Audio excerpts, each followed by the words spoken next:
કપાસ અને રૂ બજારમાં તેજી વણથંભી ચાલી રહી છે। ગઈકાલે બોટાદ માર્કેટિંગ યાર્ડની અંદર 1870 રૂપિયાનો ચાલુ સિઝનનો ટોપ ભાવ પડ્યો।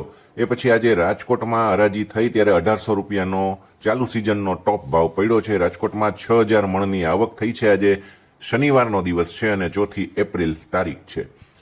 4G ક્વોલિટી 1770 1800, જનરલ માલમાં એ ગ્રેડ 1720 થી 1770, બી ગ્રેડ 1680 1720 અને સી ગ્રેડનો કપાસ 1550 થી લઈને 1680 રૂપિયા સુધી વેચાણો છે।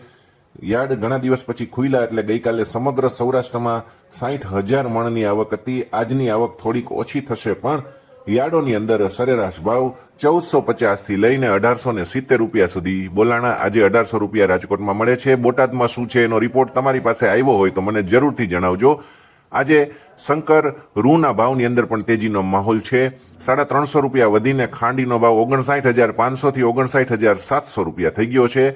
કપાસિયા અને કપાસિયા ખોળની બજારમાં ભાવ મક્કમ છે। કપાસિયાનો ભાવ 830 થી 890 રૂપિયા અને ખોળની અંદર 1950 થી 2000 રૂપિયાનો ભાવ થઈ ગયો છે। સીસીઆઈના ભાવ 60,000 રૂપિયા પ્રતિ ખાંડી એટલે કે ગાંસડીએ બોલાઈ રહ્યા છે। મિત્રો, આ પેજમાં જે માહિતી આપવામાં આવે છે ગમતી હોય તો ફોલો જરૂર કરજો અને વધુને વધુ મિત્રો સુધી શેર કરજો।